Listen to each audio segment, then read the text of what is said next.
not Haley Dodson, but I'm being identified as such. Let's say it's 10:31 a.m. on May 15th. Tommy, maybe. Yeah, I'm May 15th, 2025. This is the regular meeting of the Standing Committee on Fire Protection of the CCSD Board of Directors, and hereby call to order. We have a quorum of 4 committee members. Mr. DeLuca has an excused absence, and in attendance are Gordon Heinrichs, Dave Pearson, Tony Safford, and Art Chapman. And we also have staff, General Manager Matt Flaney, Fire Chief Mike Furkey.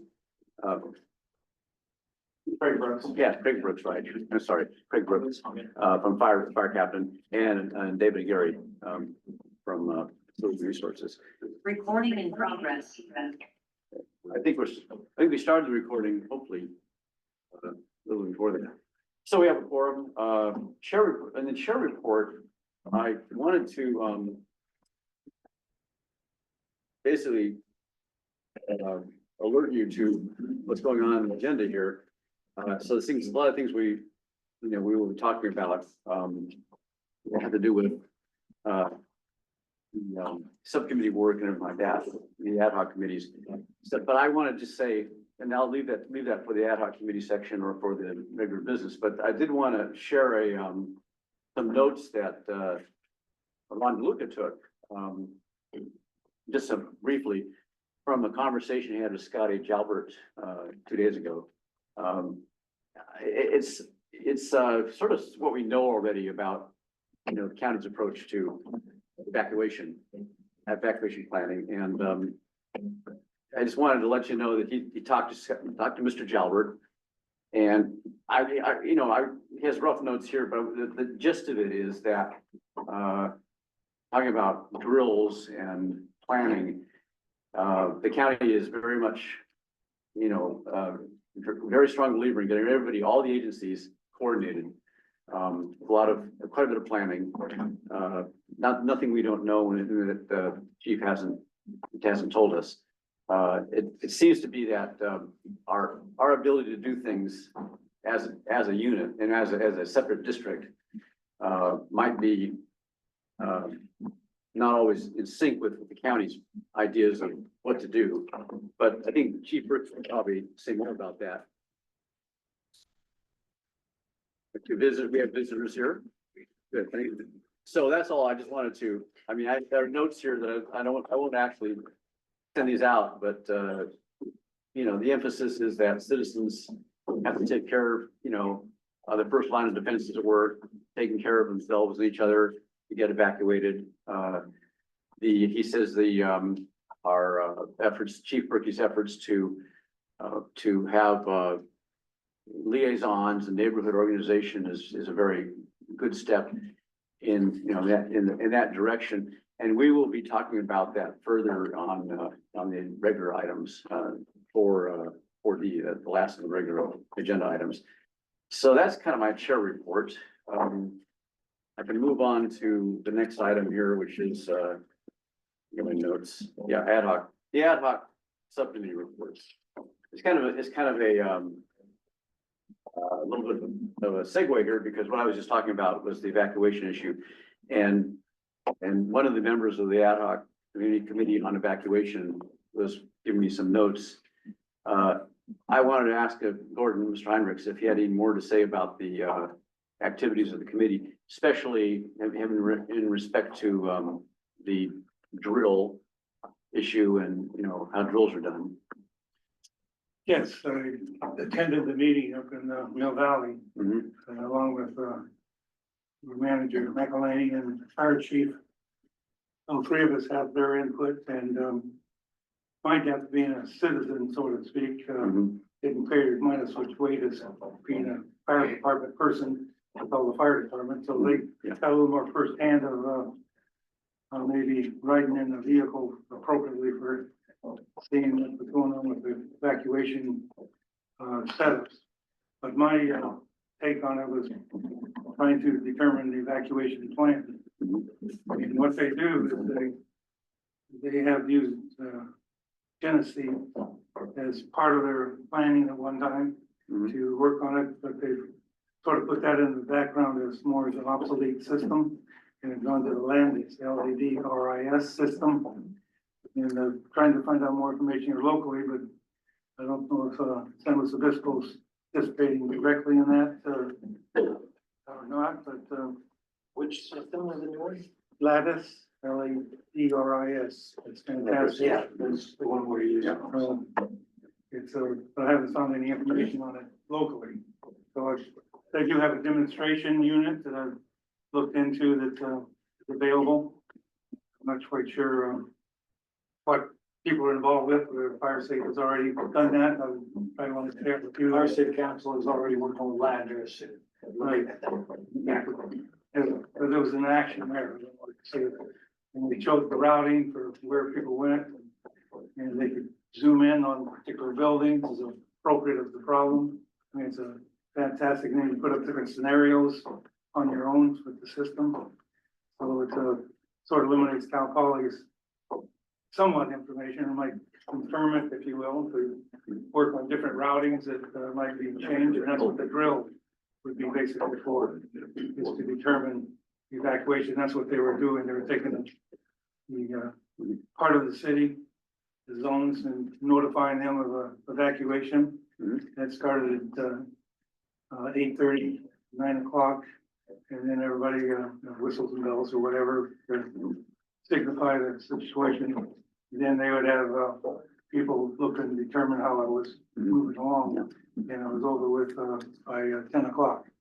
So it's not an all-day event, not all participation. They had probably about 300 or 400 vehicles that they had volunteered to be downtown, so that they initiated what people may be downtown instead of their homes, and how those work to bring them out on a particular routing.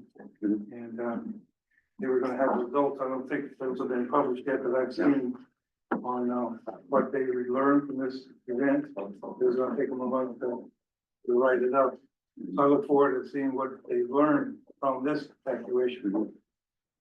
But that for me is a worthwhile event to run a drill. This would be their 5th year, I think, running the event. They didn't do it last year, my understanding.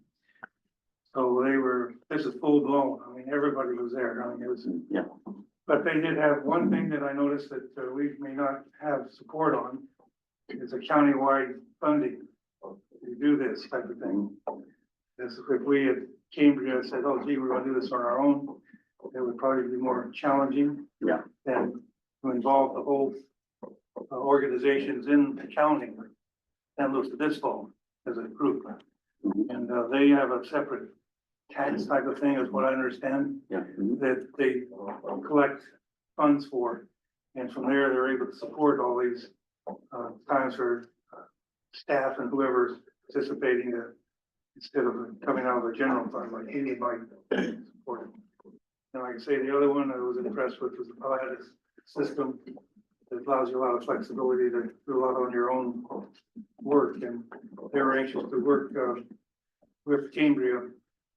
So I have a couple of contacts, but I can work with David and see what he's done thus far and move forward on looking at evacuation routes. Because they actually put arrows on the streets, which way you should go. And a lot of people have a tendency to, the fire's coming, they want to go higher ground, going uphill, getting away from fires. That's usually they're down below. And that's the point. That's the wrong direction. So that's why you gotta remind people that sometimes you're going to a dead end. And so those are other things that you learn by doing that this isn't a good choice of evacuation route that you have. If you're in the lower area and you want to think you're going to go north or up higher. So it was very enlightening, and I met a few of the people involved, and they were very favorable with doing drills. Okay, thank you. Any questions? Mr. Heinrich's report, Dave. Yeah, so just to bring you up to date, Ladris is being used by the Fire Safe Council extensively. They've been working with it for about 2 years now, I believe. In the beginning, Ladris, didn't have a lot of good information. And so they've had to, work very closely with, our people to update their information and help them with, updating their product really. But, the county is using it, and the Fire State Council is the lead on doing so. Through grants, we've been able to, hire the right people and get the right people done. I can get another demonstration of Ladris at our next Fire State Focus Group meeting, if that is, something people would like to see. Yeah. Definitely. That'd be good. One way, if Yeah. you're not able to get it, I'll see if I can get it in, Yeah. whatever different. Yeah, thing. our guy will have Okay, a good shot. so they do have to go online and you can get one. I can have him do that. Yeah, any other, the ad hoc committee reports, I think one of the business items pertains to the work of the public outreach ad hoc committee, so they'll just talk about it then. I don't think the other committee that was having to do with funding of the positions for enforcement and inspection has anything new. David, you don't, do you? No. Yeah, okay, so move on to committee member and staff communication, and this of course includes Chief Rookie and maybe any other fire people talking about their own impressions of the fire drill in Marin. And any members want to comment or briefly report on their activities or have questions, members of the committee, this is the time to do it. Yeah, so I can speak a little bit to the Mill Valley evacuation drill. Like Gordon said, we all three attended it, and I thought it was extremely informative, and I thought it was well planned out. They had spent, this particular drill was a little bit larger than the drills they had done in the past. So they've done, and I've been in contact with Chief Barnes up there for quite some time.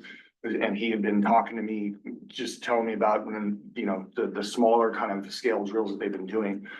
And so this one was a lot larger, it took a lot longer to prepare for it. But it was really well thought out, it was really well planned, and it gave us a lot of good insight to what we could bring to our community down here. And it really is all just about organization. So we don't want to create a drill that, does the opposite and causes more chaos. So well thought out, well planned, well communicated. Those are the keys that we took away from that. So, and they did that. They did a phenomenal job of educating the public and letting them know well ahead of time what the procedures were going to be, what it's going to look like. And that way it was very well organized and very well understood what the direction was going to be. So, again, I think we can, yeah. What was the initial alert that was used? It was a WIF, just like you get on, just like we use in our county, it would go, it's just an emergency alert that comes onto your phone and then it pops up to, they had zones, designated ahead of time. They said, these are the zones that we're gonna evacuate. These are the kind of instructions you're gonna get. The citizens got them on their phone and they followed the instructions on the phone. They went down to a designated location, checked in. And then after they checked in, they were free to go to the area that we spend most of our time, which was set up at like a community event center. They had a big open space where they brought in, much like we did with our emergency planning. They had, Humane Society there. They had their fire protection committee, or sorry, their preparedness commission up there. Every entity in the area was there. One thing that really struck me as awesome up there was they have so many resources. They literally have somebody designated just from their fire department just to do all emergency planning. And they have so many resources that they allocate to specific topics that it's just impressive. And they get a lot done, and they have a lot of funding for that. And so like I said, what we took away from it mostly, I think, was the just the diligence in preparation, the diligence in, the time it took to get them prepared. They didn't rush it.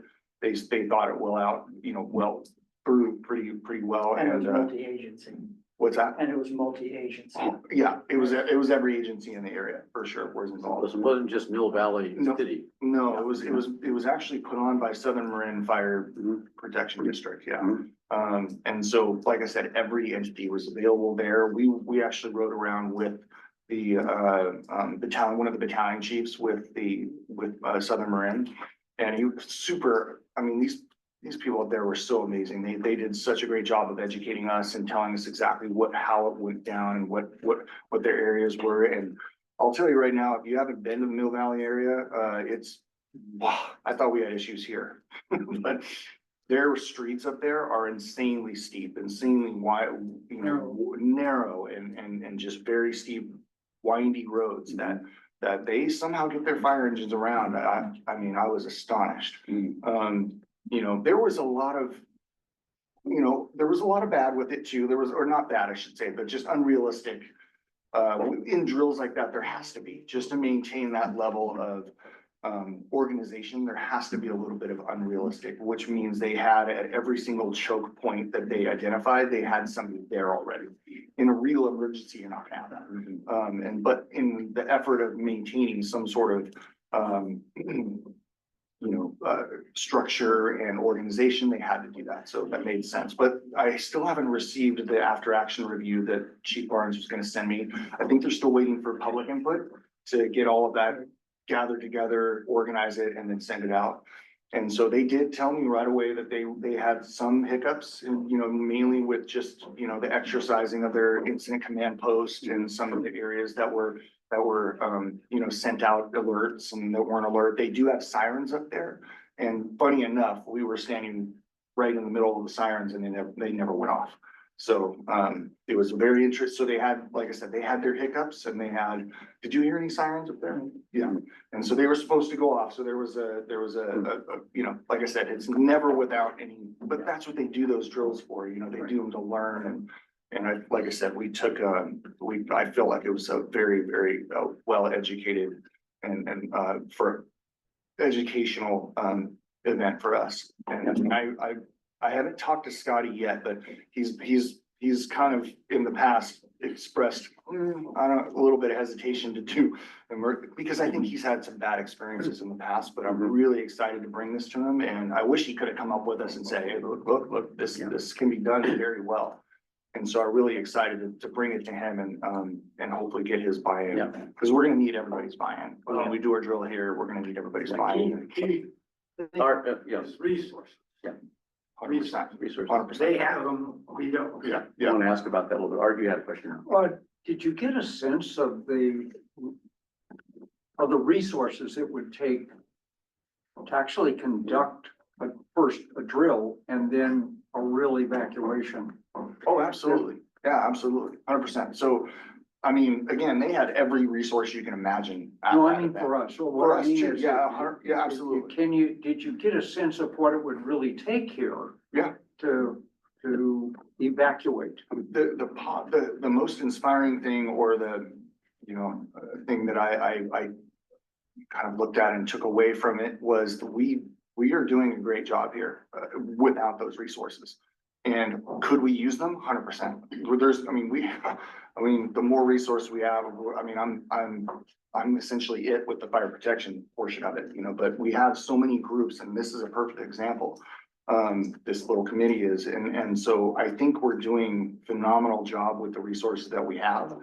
And we've got a long way to go. We are so, challenged here with our, with our area and everything we've talked about a million times, but, I think we're doing the best we can, and I really was inspired to see that the neighborhood liaisons is something that they have. They call them block captains up there, but they have those things in place, and we're putting them in place, and we're not reinventing the wheel, and that's what I've been doing is just reaching out to these other areas and saying and gathering that information and bringing it back to us and trying to figure out what's going to work for us, and that was exactly why we were up there, is to bring that information in. You mentioned mentioning resources, and you mentioned that there was a sort of a dedicated, emergency planning staff person in the fire department. This, Yep. and They have you know, Gordon mentions too, a revenue source they have up there. That's in addition to obviously what we have.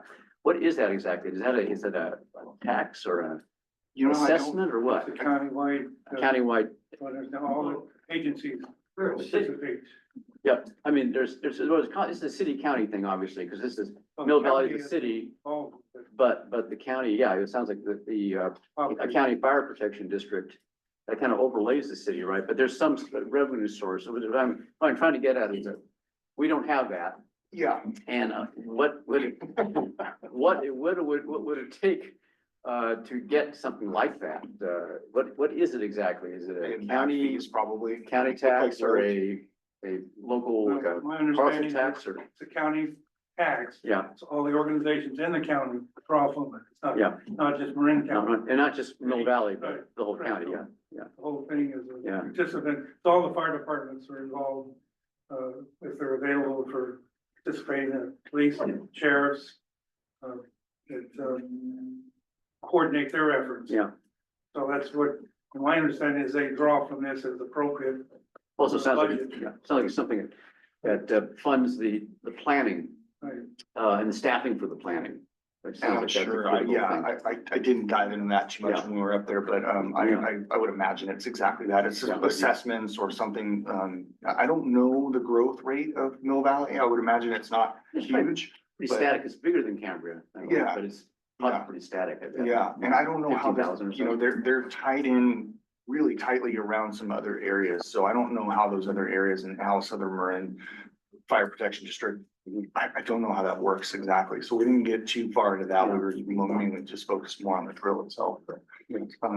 I was gonna look into that a little deeper, because there was no set person there, that I was trying to figure out how it was funded to support all that activity. Mhm. But Well, we that's can- something to look We can into. reach out to Chief Barnes. Yeah, and when he's gonna get, like I said, I've been still in contact with him since the drill, and so he's just waiting on that. I'm still waiting on that after action Yeah. review, and when he does, I mean, like I said, they are so, willing to help, and they really wanna, they were even saying, hey, when you do your drill, invite us down, we'll come down and we wanna see how it goes, and they're just very, and that's honestly, that's the fire service in general, very, very open and very giving and very willing. Yeah. Gordon, One comment that we're doing definitely correct is their main interest is the homeowners taking care of their property, because that's the first line of right, defense. And they're very hot on the 5 foot, clear, no vegetation at all, and 5 feet. Even get you, hand you out a ruler. Here, this is a ruler, this is what 5 feet is.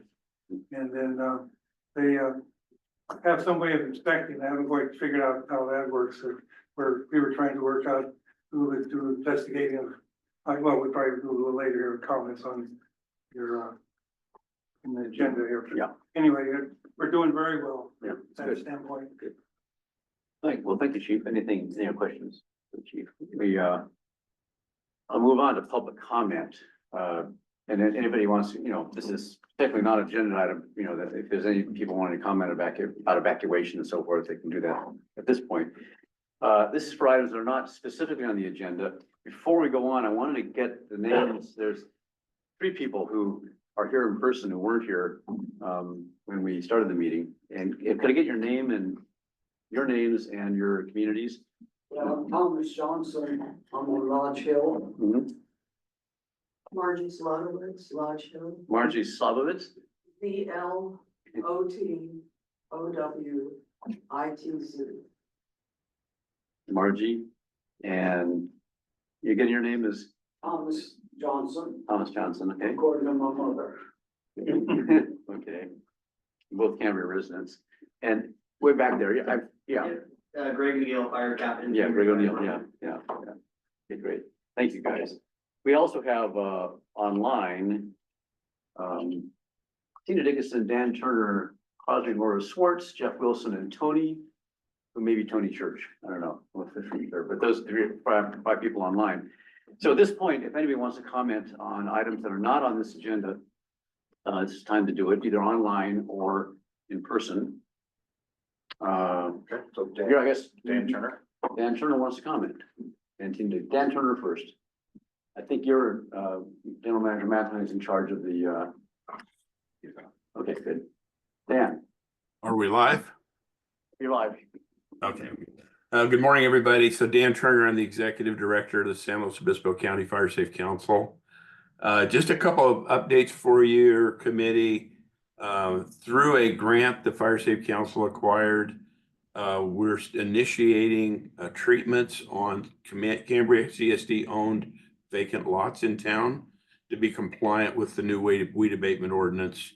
We've contracted with a local arborist, North Coast Tree Service, which is Tim Radecki's company. He's a local resident there. He started working on parcels in the community. He's done about 45 of them so far, with the goal to have full compliance by July 1st. So it's a great operation, and we're coordinating that with Fire Safe Focus Group through Dave Pearson, as well as David Kyer through the facilities program for the CSD, and the fire chief Berkey. So you should see them around town. Their trucks are fairly obvious, and they have about 143 parcels they're going to be working on, and then additional 50 that we still have to resolve some questions on. But the goal is to have full compliance by July 1st. Okay, good. Thank you, Mr. Turner. Anyone else online want to comment? Tina Dickinson. Ms. Dickinson, go ahead. Yes, actually, with all I'm hearing and I've heard over the years, with all of the needs that the Cambria Fire Department has needed, I still go back to the presentation from Chief Lewin, then Chief Lewin, from CAL FIRE, San Luis Obispo. My contention has always been, with all the issues that we have, is that we actually contract with CAL FIRE. We would have far more at our disposal for needs if that were the case. I mean, this is just constant needs from our local fire department that become, I mean, really problematic. And I know that it was looked at. Some of you may remember. Some of you may have attended that meeting and presentation. It was quite something. Most of you were not here at that time, but some were. And I think it's, when I see what's before us, even in this agenda, I just think it's worth consideration. Thank you. Thank you very much. Anyone? Well, I can touch base on that one if. I just want to make sure no one else wants to comment here on the in the room. Okay, yeah, General Manager McElhenney. CAL FIRE is moving to traditional staffing. So currently CAL FIRE is at 3 on, 4 off, so they work 72-hour shifts. And they're changing their entire model to become more in line with what Cambria Fire does. Like I think they're at a 60-hour work week now. 66, yeah. 66, and they're gonna move back to a 56-hour work week.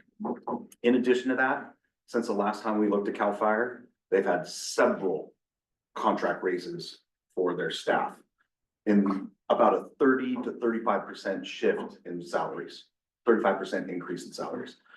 With them moving to a traditional model and the current salaries, it's unaffordable. It's just, we wouldn't be able to afford it. And there's always, if the board directed us to look at an RFP for services, we could do that, but I would bet my mortgage, my house, everything that we would be able to afford it. So we have been in contact with Los Osos, in contracts with CAL FIRE, spoken with that general manager, so is the fire chief. And I would say that they're not pleased with, their current services. And we have right now 3-0 staffing. I bet we would have to, if we went to CAL FIRE, we'd be dropping down to 2-0 staffing with CAL FIRE because we wouldn't be able to afford a 3-person engine. Definitely not ALS services because that would cost more as well. So we have looked at it, but right now it's not financially feasible. Yeah.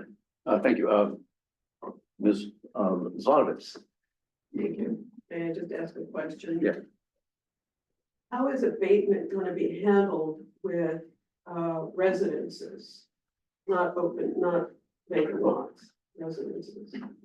Is, somebody going around to check, make sure everybody's done their weed abatement and trimmed their trees back to 5 feet? I mean, if we do it and our neighbors don't, we may have a problem. And yeah, so you're talking about improved lots that have homes on them, correct? So we're not gonna be going out door to door and looking at those as we do the unimproved lots. We're doing them as, basically as we're notified of them. So if you have neighbors or somebody that you're concerned about, please let us know, contact us and we can come out and evaluate those. But we're not gonna be doing like and CAL FIRE is still doing their defensible space inspectors every year. And I think that program's continuing this year as well. They're the ones that are gonna be driving around in their cars and kind of looking, they go door to door.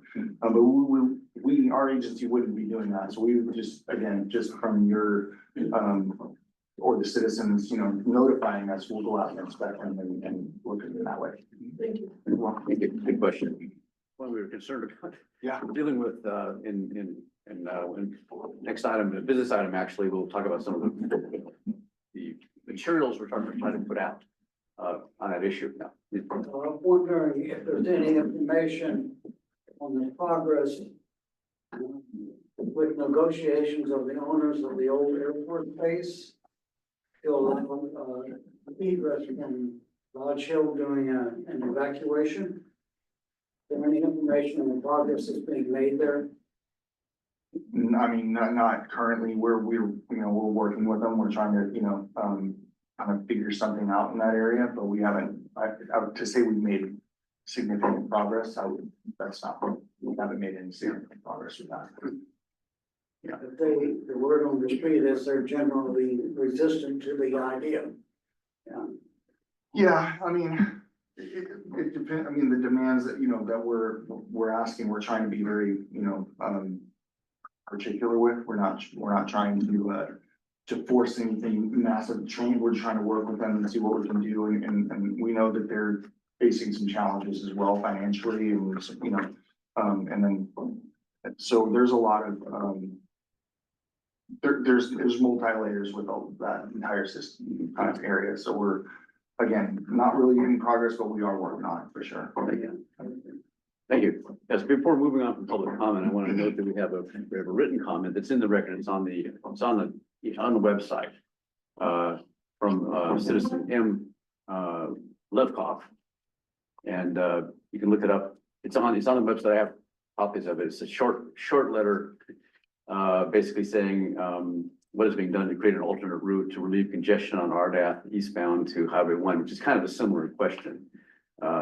So that's on the record. I want to make sure that's written in the record, and it's exhibits on the website and available to look at. And that's it for public comment. Just seeing no more. Close public comment and go to the consent agenda, which is the minutes of the April 17th meeting. Just before we go on this one, I noticed I corrected an error in the date that was given for the updated meeting for July. As you know, we canceled the June meeting and we set up a new meeting in July, which is going to be July 8th. It had it as July 17th. But there's a correction in a couple spots. I found one, I think this version has it corrected in 4C. And in future agenda items, the only correction I think we make there is change July 17th to July 8th. That's what I found. So did anybody else find anything in the minutes that needed to be updated or corrected? Hearing no comment on that, I'll entertain a motion. I move to approve the minutes. I'll second that. As corrected. As corrected, yeah. Okay, roll call, Mr. Safford. Aye. Mr. Pearson. Aye. Mr. Chapman. Aye. Mr. Heinrichs. Aye. Minutes are approved 4-0 as corrected. Okay. Moving on to regular business.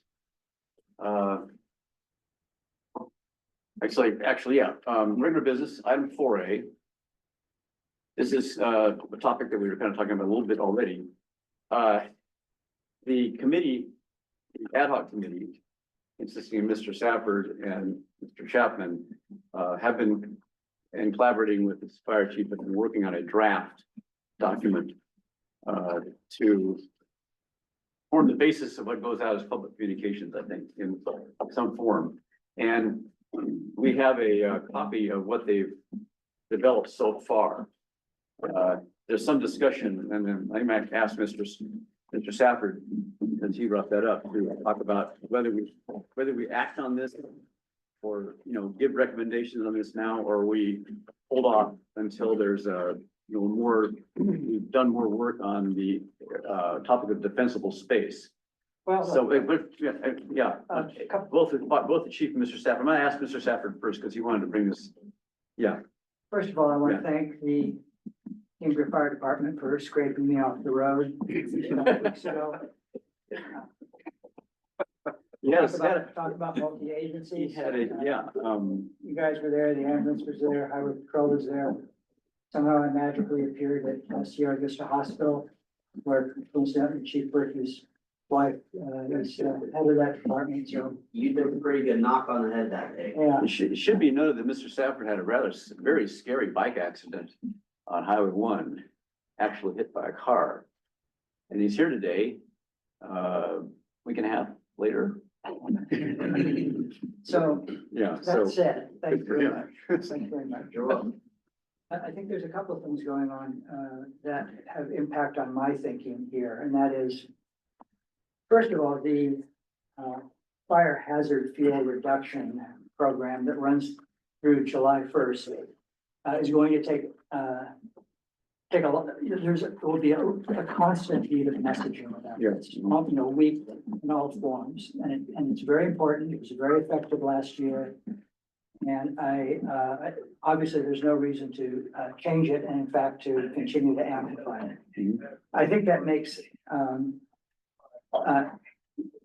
additional messaging challenging, but simply it confuses the space. Additionally, correct me if I'm wrong, David, Chief, the county has yet to issue its defensible space guidelines. It's going to do it very soon. We're told it's going to mirror those of Napa County. But it'd be great to come in with that momentum. The other thing that's working its way through California legislation is something called California Safe Homes Act, which is an insurance-driven initiative that provides funding for mid and low-income homes for homeowners to do abatement on their property. And it's going to be a concern here when it comes to tree removal, tree trimming. We have this lingering issue of can we waive the inspection fee that I know Art has initiated. I don't know the timing of that. I missed my civics class to know when that actually becomes a law, but certainly there's no reason to oppose it unless a budget issue. So I think there's some things that are that can give us momentum on defensible space. The most important of which is Chief Berkey's meetings with neighborhood liaison. This to me is the singular most important advancement that we can take in terms of galvanizing this community, educating this community, and moving it forward. I was thinking when you're talking about your evacuation drill up north, if you had all the funding to do that tomorrow, it wouldn't work because the community isn't educated to know what to do. So you've got to lay the groundwork, and Ian obviously did. And the meetings you'll be having, I think, start that process. And I commend you for doing it. You have an iconic presence in the community as fire chief. The fact that you're going to be out there leading this charge at the tip of the spear is really significant. I'll remember that for your eval. Or the handle of the shovel. So I guess to me, the question is, that's my thinking, and I think we can use this time between the hazard fuel abatement window and the starting of the liaison meetings. I have two questions. How do you want to prepare the liaisons? And how do we, this subcommittee, also the Red Cross, how do we support you in that? Because you can't do it alone. We want to follow up with the liaisons, we want to provide material, resources, we want to say, here's a structure, you know, here's a you know, a 10 weeks structure, every week, send out messaging about.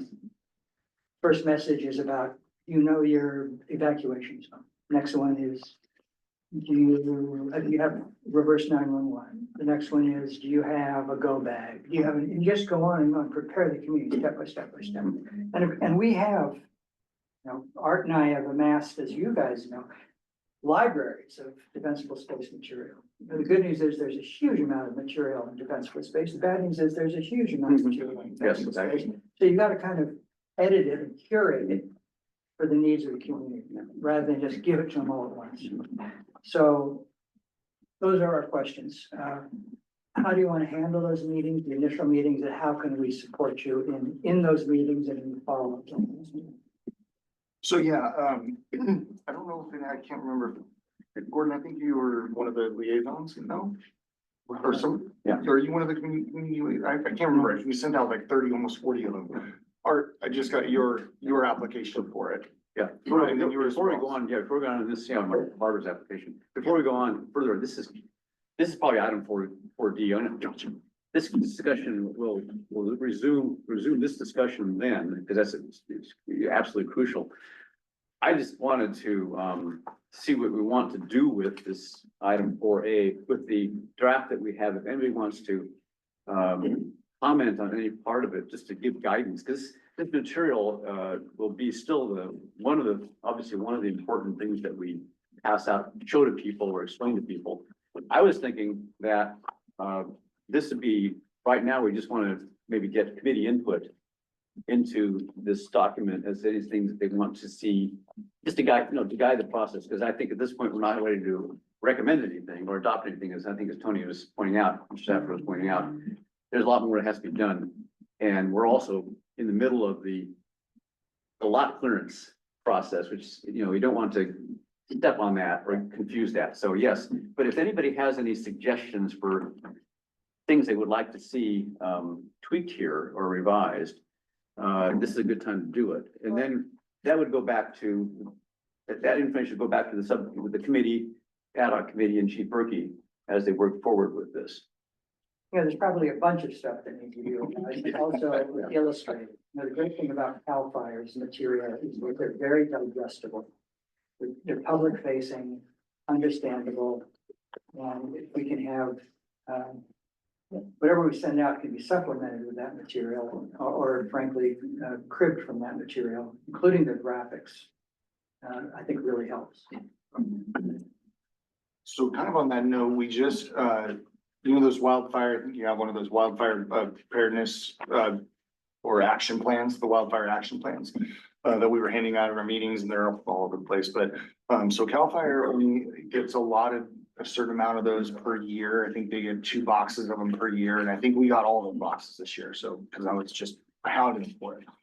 And the PIO down at CAL FIRE has been super, she's just been amazing. So, but what she did was she put me in contact with the state. And so, because what they do is they say they have the document and they're willing to give us the document and say, okay, here's the document. If you want to print as many as you want. I sent them our logo, the Cambria Fire Department logo. They put it on that document, and now we have it back to be ready to print. We can print as many of those as we want. Obviously there's an expense with that, but now we have kind of an unlimited, I just got that this morning, So so. maybe individuals can step up and financially support that. Yeah, and it's doable. It depends on how many we want, but I haven't looked in, like I said, I just got that email back from her this morning, so I'm just excited about that. Now we have basically an unlimited supply barring funding, but that's the single most, I think, usable document that we can have. It's simple. It's very simple. Everything's in there, all the information that you need.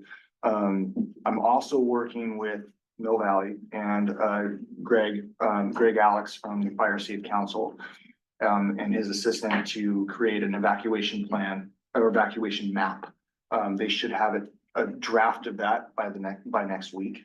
I'm using Mill Valley's kind of, they had a great evacuation map that showed, it overlaid the zones, this particular evacuation zones on the map, and it was really a great document. So I sent that to them and they're using that as a template. And so those are the two documents that we're kind of moving forward with as far as that goes. Have you scheduled your meetings yet? The neighborhood liaisons, yes, yeah, the next week, the 20th. And then I'll touch base on that because we want to continue to work with the ad hoc on this defensible space piece. Yeah. I am worried that we're in May, heading to June, July. So what the chief and I have talked about, why we can continue to tighten this up is those evacuation maps and flyers they got from CAL FIRE that we're gonna put the CCSD logo on, fire department logo. We'd like to get those out in mailers probably next month to, like we do with the water bills. Unfortunately, the water bills are every couple months, so we may have to just pay to mail these out individually to all the residents. But we'd like to get that information out as soon as possible, to start the process while we tighten this piece up, because we're heading into that. Okay, so this is like, that's a different, that is different material from the. Correct. Yes, yeah. Correct.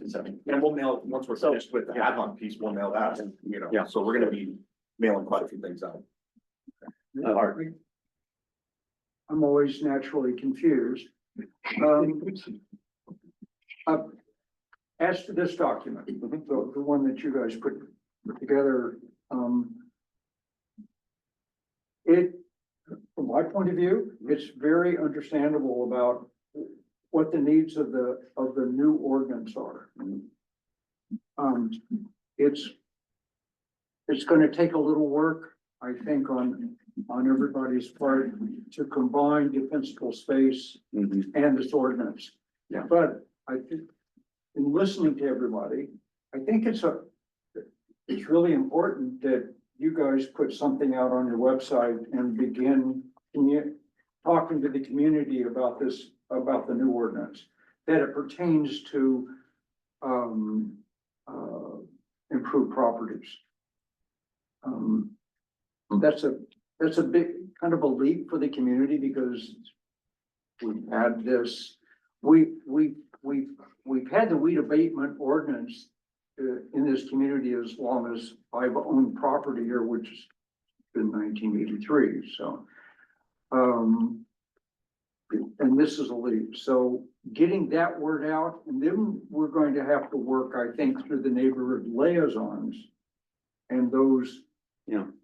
block by block meetings about defensible space and fire protection and evacuation and everything that goes with that. I think the, maybe the interim communication, could be, incorporated into the general manager's bi-weekly, or even maybe special letters.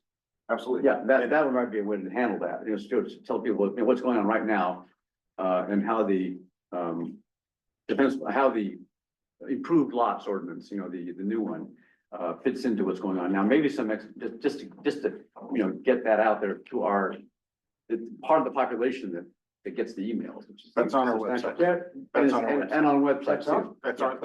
That's been there for a while. That's been there since. It's been revamped a little bit by Mrs. Dotson, but Yeah. we've had this up there for quite a Yeah. while. So this piece is already there. I believe we've linked it in my GM letters and we'll continue to link it. Yeah. What we have realized from the liaison meetings is there's a lot of people that don't get the CCSD email blast. Right. So a part of these mailers will be not only these documents, but a detailed sheet on how to sign up for the CCSD newsletters, a link to this, but there's a whole demographic out there that doesn't go on our website, doesn't check email, you know, and so what we want to do, and I'm not disagreeing with you, we will coordinate with this, but we want to get these out in the mail because that's what people see. They look for Yes and anything, no. they look for water bills, and then they look for anything from the CCSD. It's Yes a and no. multi, I think I think you have to hit this from multiple points of view. Absolutely. There has to be CCSD messaging. But again, I go back to the work of the neighborhood liaisons. Mhm. They will spread the word. Absolutely. And that is, you know, ground up education as opposed to top down. This is what you're supposed to do. Yeah, and this is really important. We want to incorporate that. You know, the chief will touch base on that, but we have the meeting Tuesday. Tuesday, we're meeting with all the liaisons. Yeah. The chief, myself, and another volunteer, Christina Galloway from the NCAC, who's very big on this topic. We're developing like a little bit of a handbook Yeah. that we can give the liaisons. Okay. We've already started on that. It's got a contact list of all the agencies that you can contact. And we'll have some other, You want- messaging in there. But beyond. We're gonna talk about this on the. Yeah, I think we wanna. Yeah. Close, I mean, I also want to get public comment. I think there were a couple of people wanted to comment on this. Yeah, on the issue of this actual document, I think we can, I'll public comment first, but I think the direction we're going is that we'll set this aside or work on this further, but, it'll be aimed at a later date to be incorporated into, further communications that include defensible space and also incorporate the county ordinance and so forth. But let's take, Just be aware, Yeah. we have, it's 3 messages now. You have, hazard fuel abatement, you have, the larger lot clearances, now you have defensible Yeah. space. So you're getting, a concern is your overwhelming, that's what folks these, with this. Yeah. Maybe. maybe, but I think it's also a challenge to get it simplified, because it's what every, homeowner, every lot or every owner of a developed lot has to know. It should be in one space, Yeah, you know. well, that's the other way to think of it, is that it's really, could be 1 message rather than Yeah. 3 messages. Gordon, you had a question. One comment, you're asking what wasn't included. Mhm. The highest one I can see is the very first thing you should do is have your vents covered. 1/8 or 1/16 screen, and that's not on here. That's the highest priority for embers. Good point. That's zone 3, Mhm. so that's, I look at that and I said, wow, how come it's not even on here? That's something you can always do very simply with a hardware store visit or whatever, and do it yourself in most cases. Is the thought, and the other one was all the debris and everything that's being collected, that they should have, like Napa does, or the, Mill Valley, they have a chipper day. And I think we do have a chipper day sometimes here We're in doing chip, Cambria. yeah, in fact, it's been But I don't see standard. that listed Yeah. as something that people can look forward to as a date. Yeah. To do those things. For me, my brain and being in this industry for so long, it's an algorithm type vision for me. So it's essentially starting with, asking the question, what kind of property do you have? Starting, do you have a vacant lot? Do you have an improved home? You click on that, it'll take you to, okay, now you're here, now you're there. It kind of separates it that way.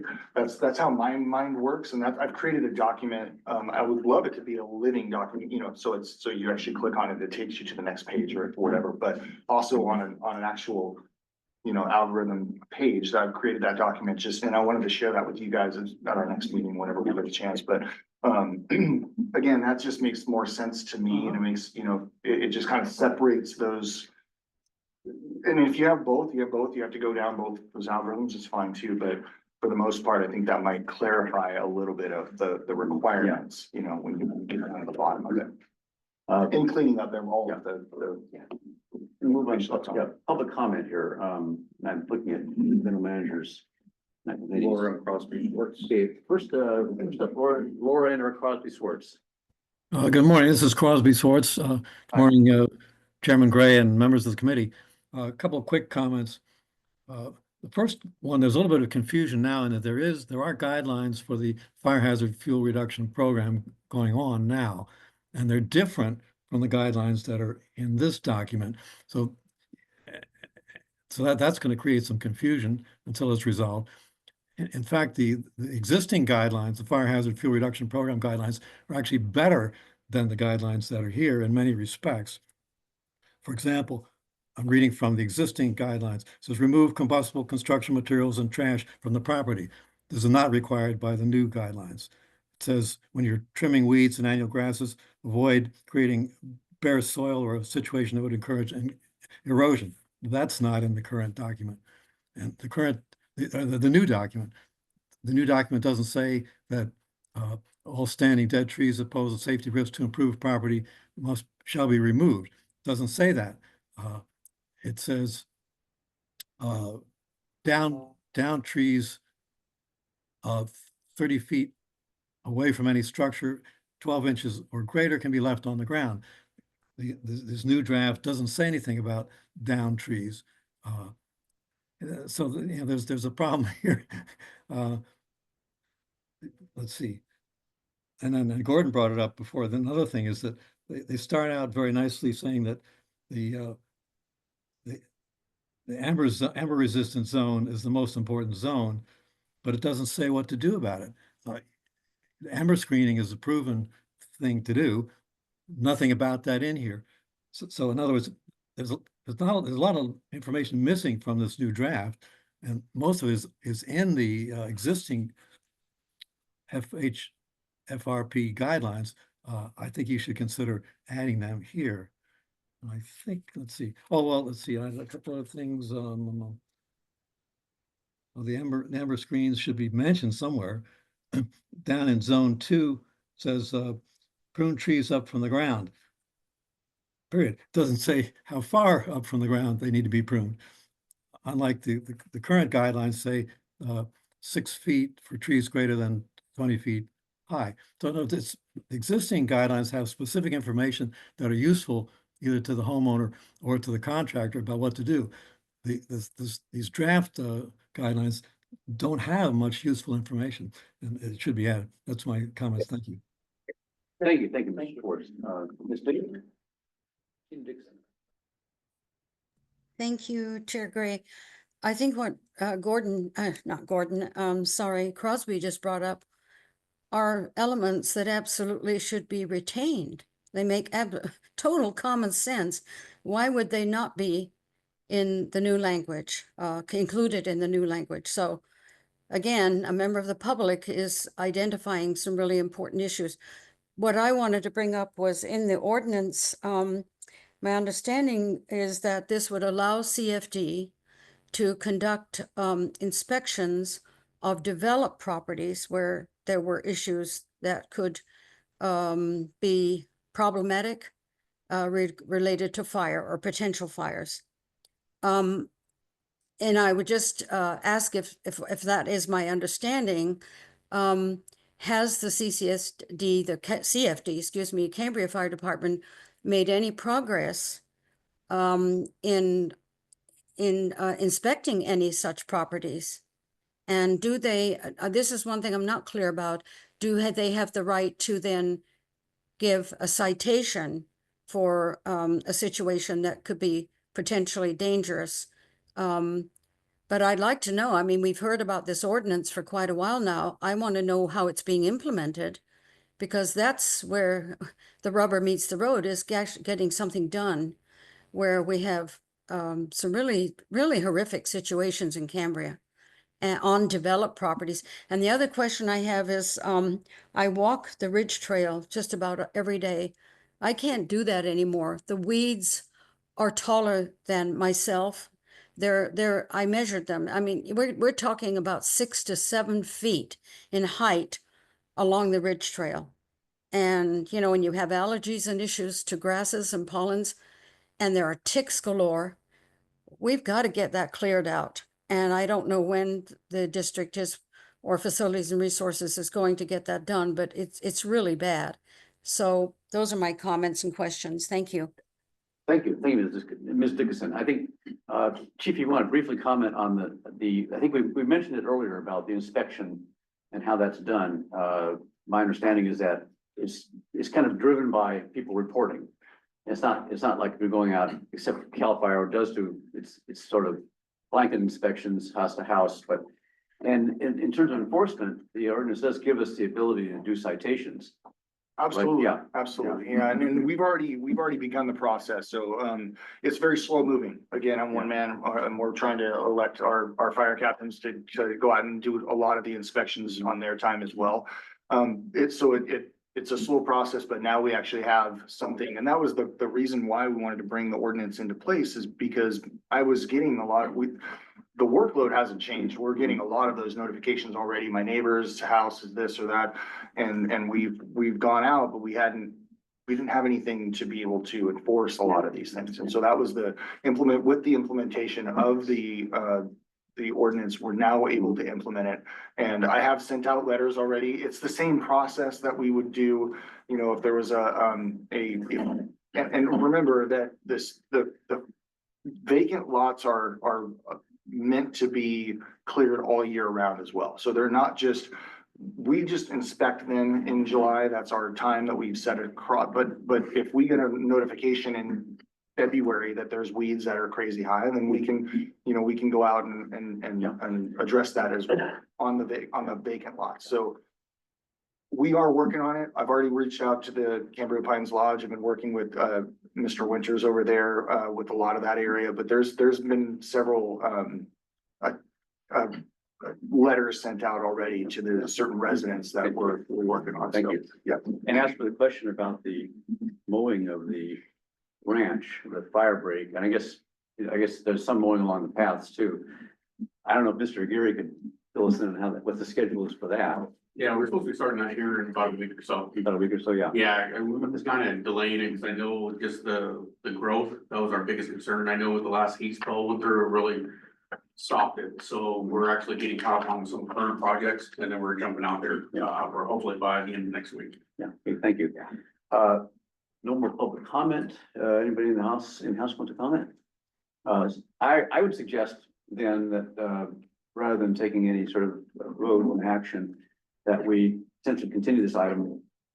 Or, you know, the feedback has been presented and, the ad hoc committee and Chief Berkey and General Manager, have, you know, can work with that, I think. We'll keep Going working forward, on and it. then we'll just, we'll pick this up at another time and probably, when the timing is right for the document that has everything in it. Yeah, I appreciate, Covers I everything. just want to say, I appreciate the public comments. It was Yeah, a it's draft. good. It's We good to put it have. together Quickly, Yeah. and there were omissions, and there were important omissions, and appreciate them being pointed out. It was very constructive. In the interest of time, just to make sure we get through this topic, I would like to move, item 4D, which is what we've been talking about a little bit already. But it's this issue where we're going and what we've done so far and what progress we're making on the, what we call the follow-up to the, public meetings, that were held, the towns, the town halls that were held a month and a half ago, I guess now. I would like to bring that up now. If anybody's, has a problem with that, so we can, decide, let's get a report and maybe give some guidance.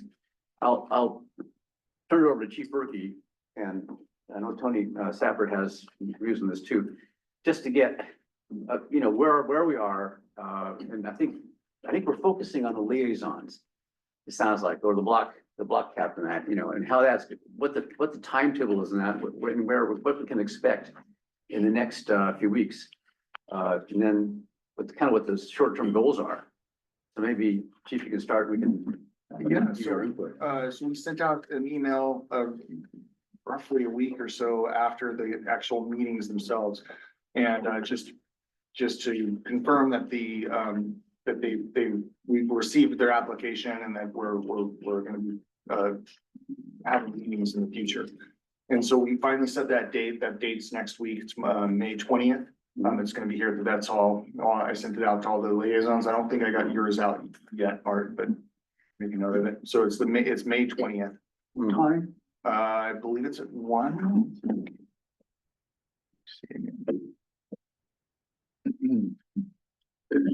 That's okay. If Yeah. I'll get it. 2 p.m. Okay. It's 2 to 4, yeah.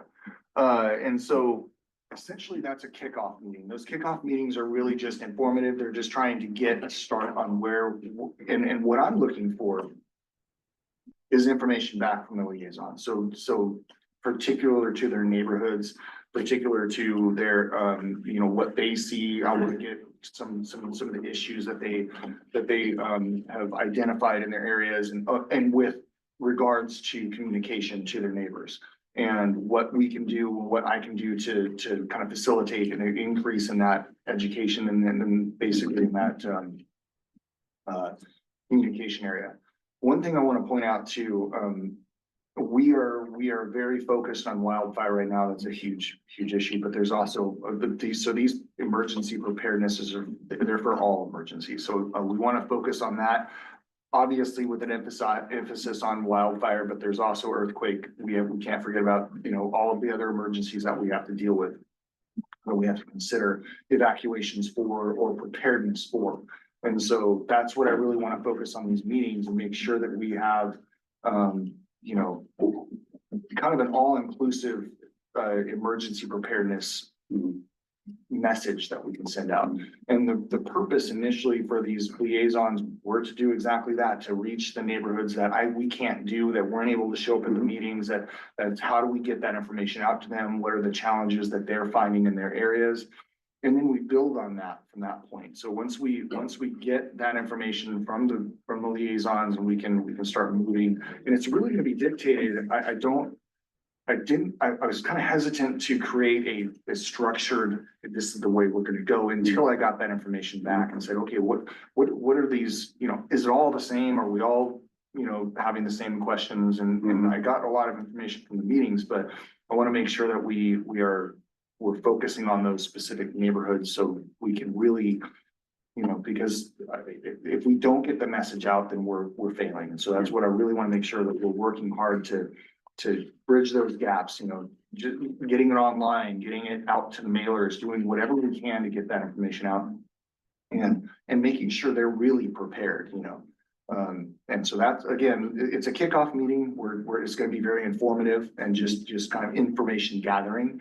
That was the purpose of it. Yeah. So How many liaisons do you have? Yeah, that was, I think it was close to 40. Yeah. and, Yeah. be honest, who do you want there? In terms of, broadly speaking, Red Cross, it's a subcommittee. I didn't, we don't, as far as the entities that we had at like Yeah, not as presenters, but as, support staff. I mean, I see us as your support staff. sure, I think the first meeting, I wouldn't even, like I said, it's just information gathering. So we're just trying to put together kind of the plan once we get everybody together. And as we move forward, we can start bringing in the particular, groups if necessary, but right now I wouldn't think it would be necessary for anybody to really, other than the liaisons be there, and like I said, our agency, but it's really, yeah. Any other questions of Chief Berkeley? I had one, in terms of information that you want to gather, is it, and I guess compared to what we know now, does some of it involve like geographical location and, make sure how much is, how much we've got covered in terms of the community? That's one thing you want to know. And what their capabilities are, because each liaison is going to have different capabilities. And so I don't want to expect them to go to door to 30 houses on their neighborhood. I know, so each one of them is going to have a different workload, and I want to make sure that we're not overwhelming anybody. I don't want to make them feel, because this has to be sustainable. I don't want it to be a one and done thing where they do it, and I want this to continue and create those good relationships within the neighborhoods. And so if we overwhelm them and we come at them and say, well, you need to do this, and this is the workload you have to do, I don't want to do that. I want to make sure that, because if they can reach 1 or 2, 3 people, great, that's more than we've done. And so that's what I'm really trying to focus on, and we can build on that. And hopefully, I don't expect it to be perfect. I don't think we're gonna have 100% buy-in from every single citizen, but if we can, like I said, if we can get more than we have right now, then that's the goal, and that's what I really want to make sure we do. So it's gonna depend on their, what they're willing to do, this is all volunteers, so whatever they're willing to put the work in to do, I'm happy with. Mr. Dave, you had raised this, topic, obviously, you wanted to make sure we're on top of everything. Do you have any questions, anything that's? No, I think that's a good report as far as, the next step. And after that step, then you'll have a better idea. And it's dynamic, as we move forward, we recognize challenges and we can try and, solve them, and it's gonna be dynamic through the whole process, so. Yes, there is a directory of property owners in Cambria. So that with these materials, you can reach the non-resident owners. And you have to Yes. Do that. Yeah, we do have a list of, so all of you know, basically it's by their APN numbers that we have. We have our CIS program that has a list of all those people that we get reports from. Yeah, and that's who we send out our water bill. That's essentially who we send it to. Thank you. One question related to that is that you have the capacity also to tell the liaison, give the liaisons a list of contacts in their neighborhood, right, to the. Well, I won't do that because it's gonna be up to them, because there is certain privacy rules that we don't wanna violate.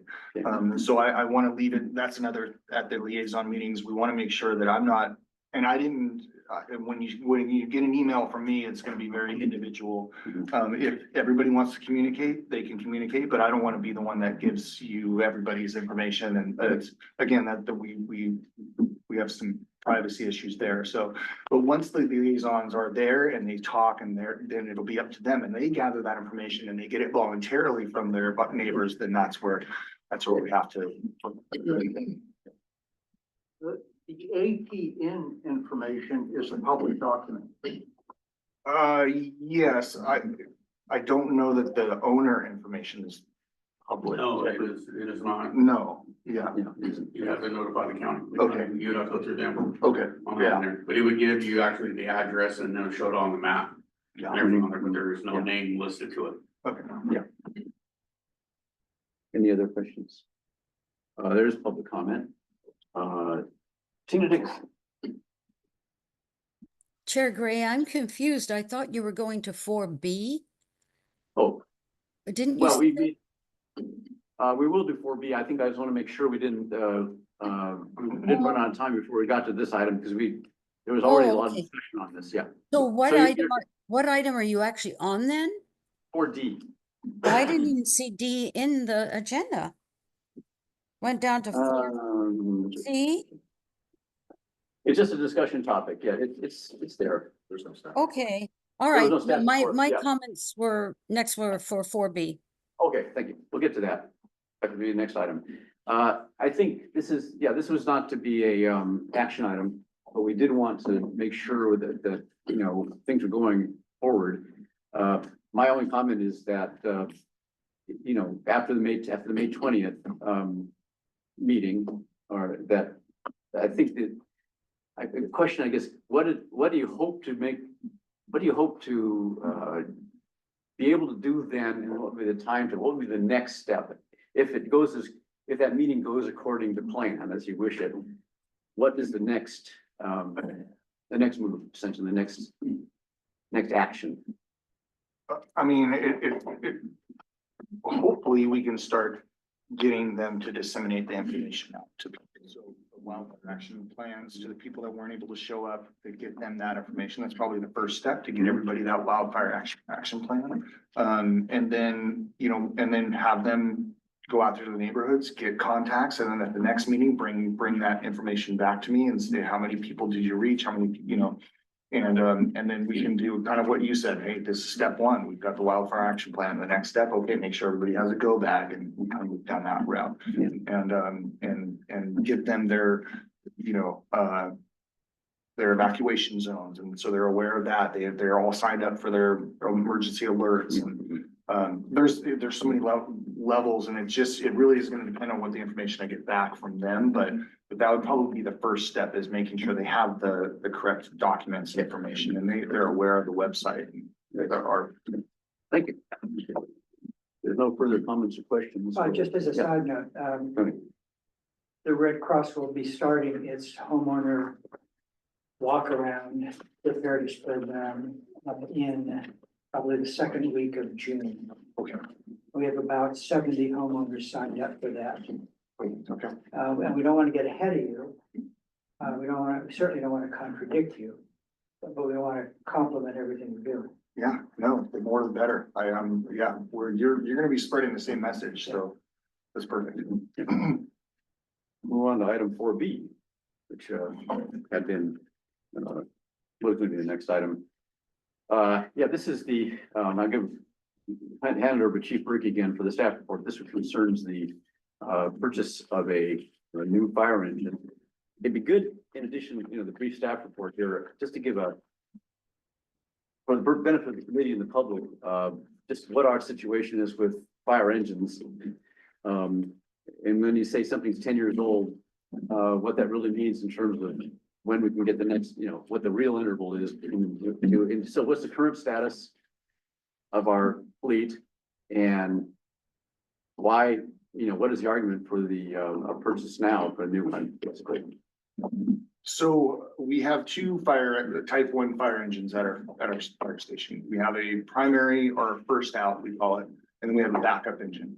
And that's pretty standard across the nation for fire stations. That's you definitely want to have a backup to your initial engine. And generally speaking, fire departments have different, there's an NFPA standard out there for when the fire apparatus should be replaced, but different departments kind of have to modify that per their usage and what their, terrain looks like, and just basically the wear and tear on their engines. And so what we've done from day one, essentially, is we've been on a 10-year plan, and that seems to be a very kind of a pivotal mark when we start seeing our engines or our apparatus become more maintenance, more repairs than, and it's extremely costly to do that. So at that time frame is when we start looking at replacing them. So our fire engine, our backup fire engine is a 2007 Pierce Type 1 fire engine, and our primary fire apparatus and fire engine is a 2017. And so we have 2 years for our primary when we reach that 10-year mark.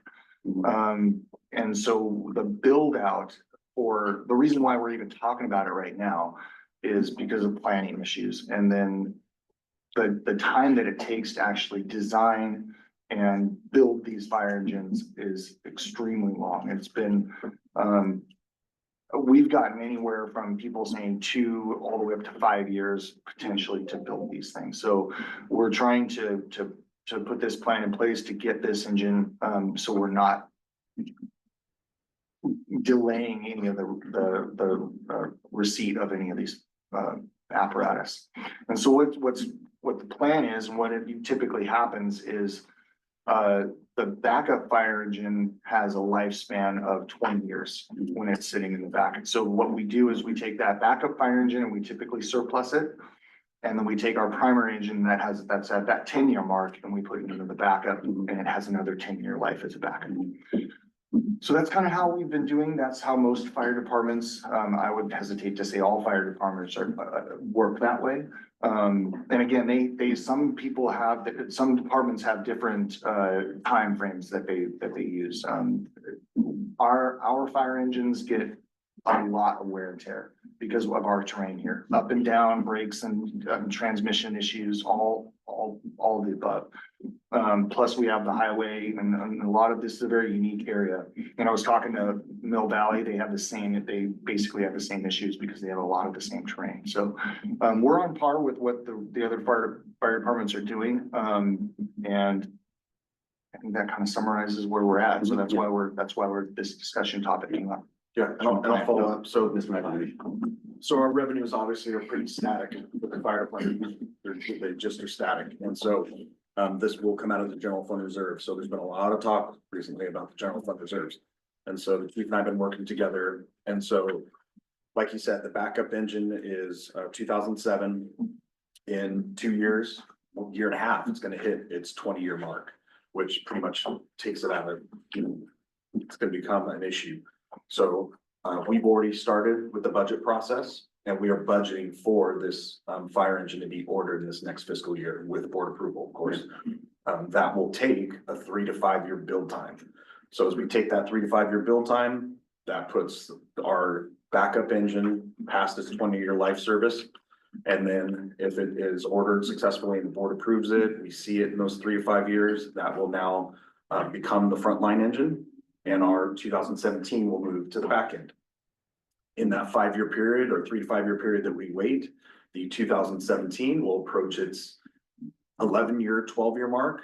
And then now we're looking at, okay, within 5 years of that, depending on if the design and build time shortens or it remains the same of 3 to 5 years, we already have to start planning purchasing another engine.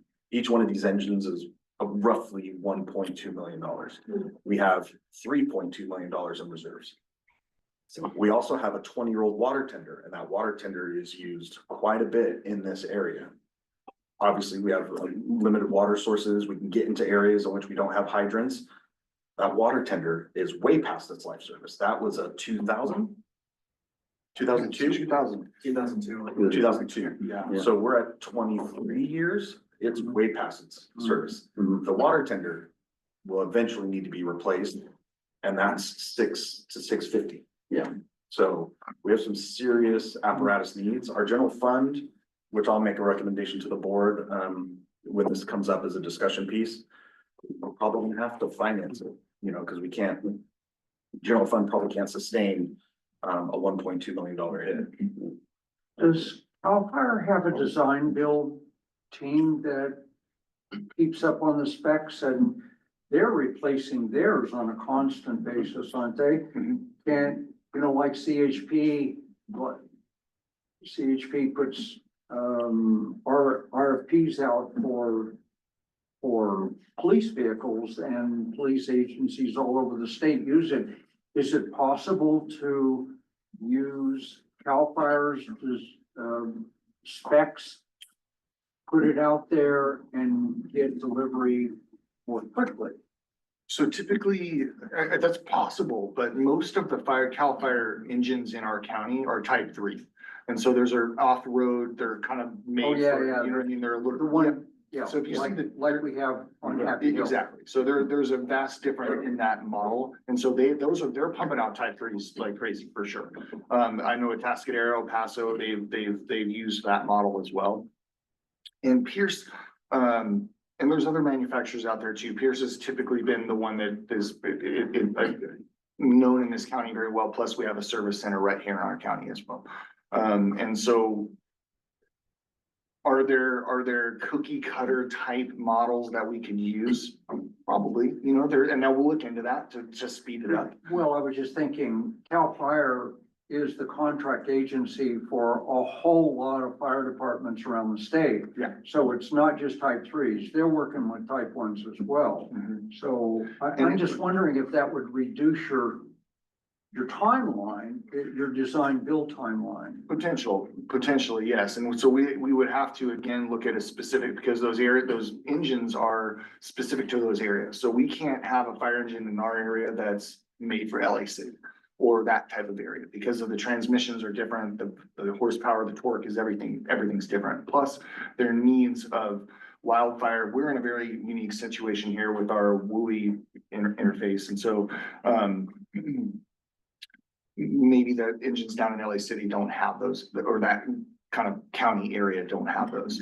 They're made for fast, quick responses on flat ground. And so our engines are gonna be completely different. They're gonna be spec'd different. And so we could find an area that's very similar. And I think we've done that in the past. The last time we went over there, we were, you know, and that's part of the process, is we talk to the fire state departments in our county and see what they've done. Hey, did they just order one? Can we mimic what they have? We let, you know, we can see it there in person, and that definitely speeds it up quite a bit.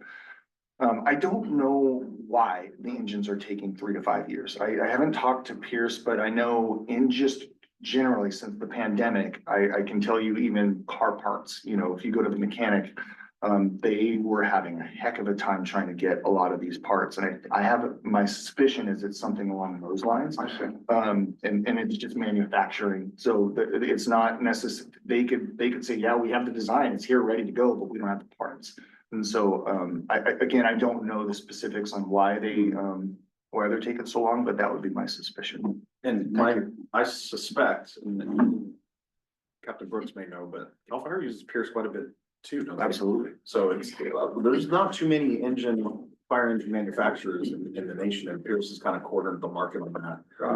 So, Especially in California, for sure. Also with different contracts, so yeah, some people, when they do a lot of different things with OES and different types of companies, but for Pismo, they do have a different contract for them, so they do go with a different company, and it has worked really well for them. Thank you. Any further questions before we go to public comment? Do we have public comment from Tina Dickinson? Yeah, this is 4B now. Ms. Dickinson. Got it. Okay. So, we bought a new fire engine in 2017. I would suggest that, folks look at the process and how long it took to get that fire engine. From a little research I did, it says several months to 1 year. And that was Pierce. But another huge maker of fire engines is Rosenbauer. I mean, huge. I don't know if that's ever been looked at, but definitely not 3 to 5 years from what I've been reading. And the other thing is, they're on saying through my research that if there was a need to get one, even say an emergency sort of situation or really sooner, which this doesn't seem to be an emergency situation, that a purchase of a demo fire engine could actually be purchased too. That's an option. But on this item, I have to say that there's a couple of things that are underneath here. One is the age and wear of the apparatus. So we know that it's not 10 years old, which it's indicating in the notes here that it's been in service for 10 years. Well, that's not the case. And then the other thing is our population. There's some discussion here about the population growth, and that's not true either. We've actually gone down in population since the last census of 2020 from 6,002 to 5,678. So I don't understand that. Why these comments in the report are not actually accurate. So the other thing is, I would really like to know what the process was in obtaining the last fire engine. I do not believe for 1 minute that it would take 3 to 5 years to get a new fire engine. Absolutely do not believe that. I've just been researching it as you guys have been talking. And that does not appear to be the case. So maybe it's a good idea to reach out to Pierce and find out exactly how long it would take before you bring this to the public with a lot of misleading, I would say, information. Thank you. Thank you. Bring it back to board discussion. I think maybe the question here is for us, this committee, is not how to pay for it, whether to finance it or, use cash out of reserves, but to decide whether we need it at this time. And then if we do decide we need it at this time, I think the question would be referred back to the board, to be referred to the finance committee, presumably. Sure. That's the board's call. But I think if that sounds like a reasonable thing to discuss, and it's been raised, some of the comments have raised questions about whether we need it. We need to move ahead now, get the engine when it's, 10-year time is up, when the 10-year time is up for the current engine. I'll turn it over for discussion as to where you guys want to go. Mr. Pearson. I appreciate Ms. Dickinson's comments and everything, but process of our CCSD and any government group and doing due diligence. If the budget is approved and it's approved to go start the process, by the time we actually put in a purchase order, we're gonna be getting in 2027 anyway. Okay, if we get started next year, okay, or next fiscal year, right? Which is the engine that we would want on a 10-year basis. Even if that was a 1-year turnaround, okay? that would be the best we would get, would be a 2027. So we may end up with a 2028 or 2029 because of the 3 to 5 years. But I think it's appropriate for us to get started now. And I think the overall process is going to be, the budget comes out, then the approval from the board sometime in maybe Fall. September September, yeah. to go ahead and start the process. Then the fire chief and others will have to go to Pierce and other areas to see what they can do for us and how they can build and all that kind of stuff. That's gonna take 5 to 6 months. So by the time you get ready to actually give it a purchase order, it's going to be June of next year, okay? And I think that's an appropriate time to be doing. So I do think that we should recommend that the board of directors get started on the process, okay? And get started with the fact finding and the information that we need to make a reasonable decision by the end of next fiscal year. Yeah. Okay, thank you. I wanted to make one note. Yeah. I think we're focusing on the wrong year of engine. We really should be talking about the 2007. It's not about the front line that's getting close to 10 years. It's the one that's getting close to 20 years and out of its life service. So it's the rotation of taking the 7 to 10 year engine, rotating it to the back end and putting the new engine in the front. So it's really about our oldest engine that needs to be replaced. But the key year is 2027 for both of them, for the process, the 10 years and 20 years. So the point is, Mr. Chapman, you wanted to say. Oh, I was just going to say, Fire Protection Committee is an advisory committee to the board of directors. Right. This seems to me to be and while I appreciate you bringing this to us, I think this is a legitimate question for the finance committee and for the board of directors to go forward. And we can make a recommendation, if that's something that the board would like, but I believe moving forward is the best option. So it sounds like, I mean, so what you're saying, you and Mr. Person are basically saying the same thing as far as, you might as well, because if we take action, it'll be a recommendation. Whatever we do is a recommendation. But the action would be to recommend that the board proceed with the process of, the acquisition process. The first step being, discussing financing and fact finding, but to proceed with that process, as, basically whenever they can, basically as soon as possible. Mr. Heinrichs. What is the typical payment plan on the fire engine? Well, this is where the financing, Well, we've done it before. question comes in. Yeah. Asking what. Yeah. You don't go flip out $1.2 million on the first day. No, you don't, So obviously. you've Well, got at least 5 years to pay for it. That's what I'm saying. I agree with the system, but everybody's getting so excited about this. Gotta have it now and we gotta have the money now. That's not true. It's a deposit system. That's what I'm saying. We're playing financial roulette here with other money of importance. Because we got things now that might be more important than others, whereas you're not gonna be spending 1.2 million today. You're gonna be spending maybe 500,000.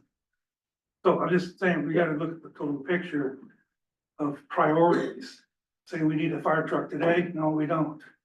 If we can finance it in 5 years, we're gonna be just the same place we would be today. Because you're not gonna start paying for it until 5 years. But you need to start putting money in the budgets to yes. allow for it. That's the idea of budgeting that, yeah. And it's up to the board, advised by the finance manager and the finance committee to figure out what the most cost-effective way of doing that is. And that's what we'd want to get, but to take this back to the board so they can get that process going. Our recommendation now would just be, do we want to start the process of getting a new fire engine? And without getting into details about how it's paid for. When I attended the meeting in Slow, where we had all the fire departments there. Probably a third of the speakers mentioned the thing that you need to be concerned about is start preparing for your new fire engine. Because they were in round numbers, they mentioned the 3 to 5. Yeah. I don't know if we've even contacted Pierce to see like, Dickinson has, looked into it, and so a year. It's, things have probably evolved over who's ordering them, how many, and so we're actually talking from an unknown quantity of time. So I did reach out to Pierce. The information that I obtained was directly from Oh, Pierce. I didn't hear And so, that. yeah, and so they, and I apologize for not putting that in the report, but, all the information that I got was again directly from Pierce and they, and I hope that it doesn't take that long. I really do. No, that's fine. I Yeah, just didn't and have the other. yeah, I mean, of course, they're gonna, they're gonna overshoot it. They have to make sure that what they promise us is gonna happen. So if it comes sooner, great. That's even better. I'm on board with that.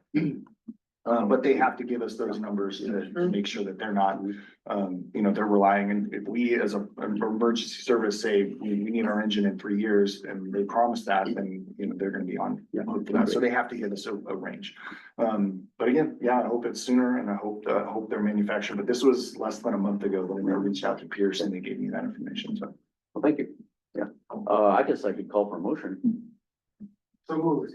I move that we recommend that the board of directors proceed with haste to purchase a new fire engine. I second. 20 seconds, okay. It's been moved that, by Mr. Pearson, that we recommend that the CSD Board of Directors move with, appropriate haste to, start the process of acquiring a new, type 1 fire engine. Remember that the word haste is not appropriate. This is not an emergency right now. Therefore, I don't want to see an emergency come up in the budget and it has to be approved. Okay. Mr. Pierce, you okay with that? Due diligence. Yeah, I think thank you. that. So just proceed Right. without, okay, just proceed with the process of acquiring a new type 1 fire engine. Agreed. Okay, Second. second, excellent. Here's the roll. I'll call the roll. Mr. Pearson, Aye. Mr. Safford, Aye. Mr. Heinrichs, Fine. and Mr. Chapman. Aye. 4-0. Thank you very much. We got one other item here, on the agenda, which, we briefly discuss it. I think there's it's an open-ended, rather open-ended question about the fire station. You look at the, the topic, in detail as to what to do, with the fire stations, renovation needs or replacement, need to replace it. And I would suggest on this one, that, send it over to the staff, Mr. Berkey and Mr. McElhaney. I would suggest that we might want to, stand back a little bit, before we have until we have a clear idea of how much money, is available for certain upgrades, because of the extremely successful fundraising that the, Fire Safe Council and the union, did in that event, in their recent event, and also what in the next budget might be or be done for the fire station. Because to me, it sounds like we're just kind of it's poking at a big issue, and there's not a lot of information that we have to deal with yet. But Yeah, I you guys can comment on I can it. take this one and hopefully the chief won't jump over the table at me. Yeah. We just don't have the money, right? When we really look at the discussion of a station remodel. Yeah. Along with engine replacements, we're just not there. But as you mentioned, there was $117,000 raised at that fundraiser for access gates or security gate that will seal off the fire department, which we've had a lot of vehicles using that as a shortcut. Or just randomly driving in the back of the fire department where there's a lot of personal vehicles and apparatus. So there's the security gate, there's turnout lockers that money was raised for, like a kitchen remodel. And so the chief and I are working with the Fire Safe Council, who's the banker for all those funds that were raised. And we're gonna be looking at getting quotes for all of these different things and see how far we can stretch that money. So I think that will address some of our immediate needs for the fire department. And in my opinion, this is something we probably could table as we look at future needs and assessments of the fire department. I know that the roof, Mr. Geary, we recently did some roof work and some rain gutter work. But we have a long way to go in terms of more renovations for fire, just based on funding. You know, and weighing those against apparatus needs and other things like that. And then chief.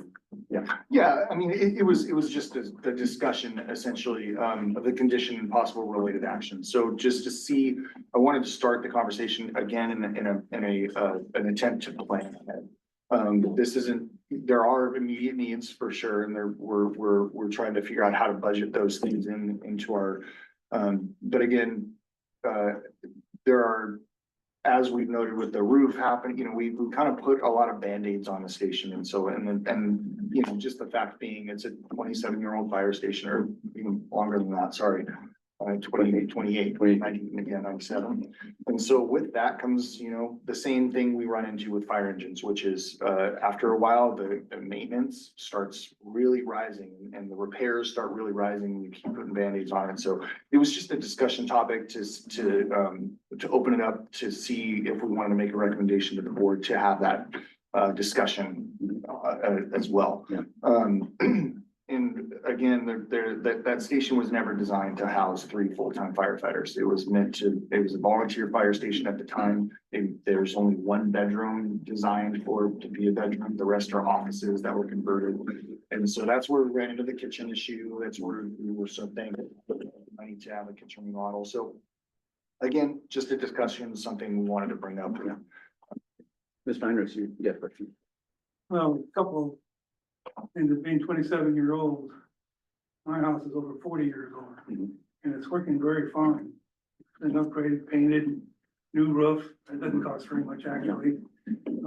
They're sort of trying to jump way ahead here on maybe room, then you can remodel or add to it. There's probably a lot of rooms around facility to add on another room or two if you had to.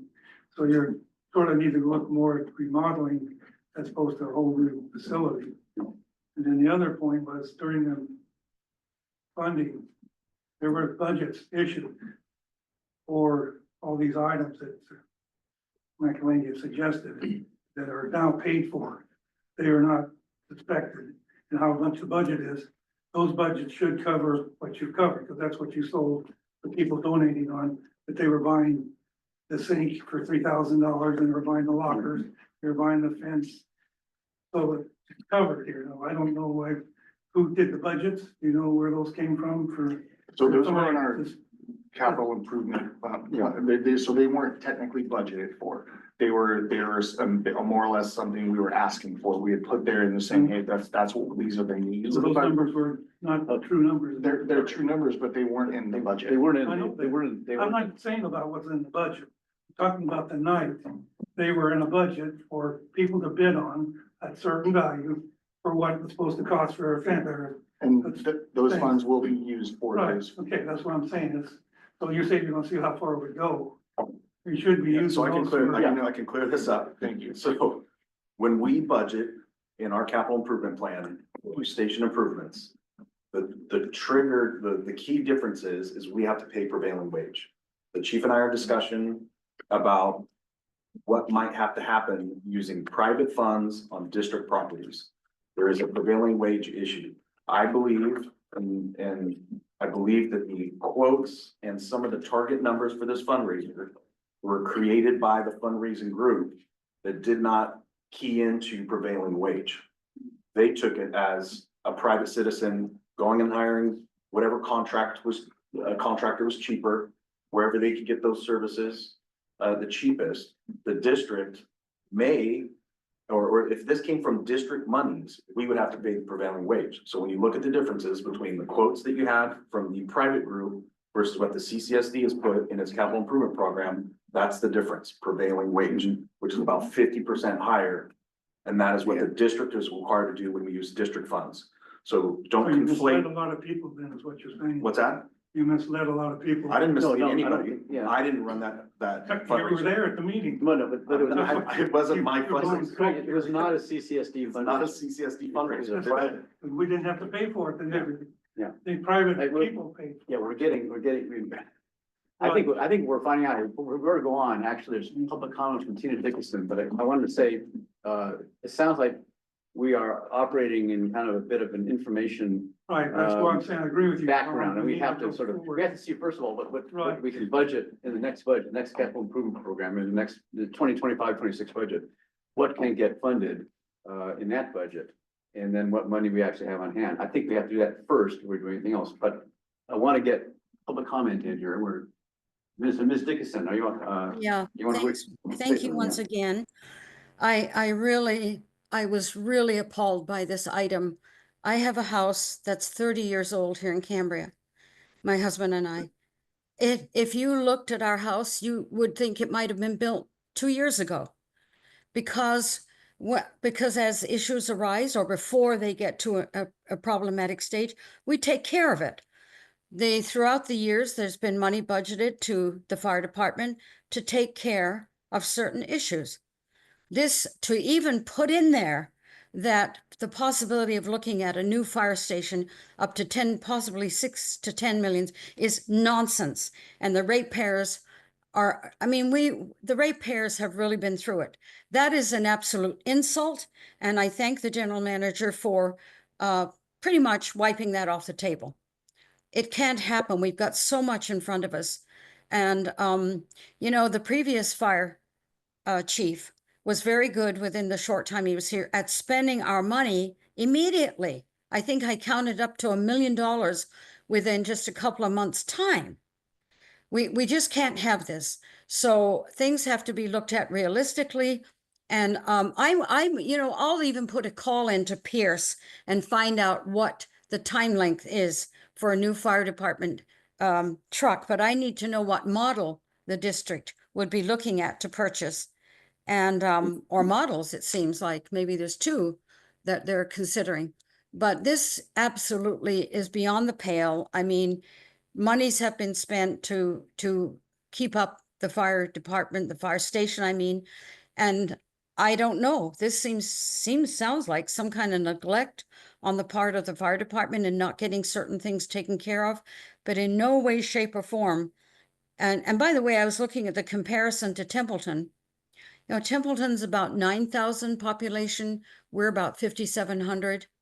I mean, take that into consideration too, as the amount of money that is coming in from ratepayers for the various items that are being considered here. Thank you. Thank you. My inclination, if the committee has no problem, is to table this item Yeah. for a date uncertain, because they can't, so much has to be found out. Yeah, there's a lot, so first we have to see how far the 117,000 goes, which could change our CIP list Yeah. ordering and budgeting for the new year. We have some conversations with the district's council on the prevailing wage issue. We're looking at quotes, potential RFPs for some of these things. So there's a few things that we just have to take a look at Yeah. before we decide what we would be budgeting in this next fiscal year for any station improvements. Yeah. But the good news is we had a very successful fundraiser. The Fire Safe Councils, that's correct, David? Fire Safe Council, yeah. Fire Safe Council is the one that really put this on. Yes. Yeah, so they did a great job in putting this on and the numbers that they had as target numbers. I believe were not based on prevailing wage, and if the district council says that we don't have to pay prevailing wage, then we're in business in terms of those being accurate numbers. But as far as the CIP list goes, the CIP list is generated by staff, and if the district spends a nickel, prevailing wage comes into place. So that's why you see the difference in those numbers. Okay, great.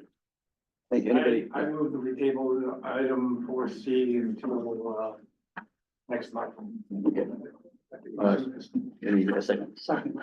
Okay, it's been moved by Mr. Pearson, seconded by Mr. Safford, that we table this item until the next meeting, which would be the July 8th meeting. Roll call, Mr. Pearson. Aye. Mr. Safford. Aye. Mr. Heinrichs. Aye. Mr. Chapman. Aye. Thank you. Concludes our regular business. Does anyone have any future agenda items to propose that aren't already in the future? That already identified. Have a thought, have a report on the Camp Roberts, Will County Fire Service Officers Training Association full scale wildlife urban interface trail, 8/27. You're gonna be attending that? I'll be there. Yes, well, yeah, our engine's gonna be there for sure. That seems important. I assume that you're involved, but I haven't heard anybody mention it. That's May It's 27th. not a public, typically that's not a public, event, so it's I typically. didn't say it was public, it was a training. Yeah, session. yeah, so. I don't have to attend it, right? I think that you guys going places. Yeah. Is it a wildfire event? So it's a wildland urban interface drill that they do every year. Sometimes they've done it here in Cambria in the past, but Camp Roberts is a very, very great facility up there. Not strictly speaking, it's not a future agenda item, but it's a report. It's noted, duly noted. Any other future agenda items people want to bring up? Nope. Hearing none, I adjourn this meeting at 12:21 PM. Thank you, everybody. Very fruitful discussion.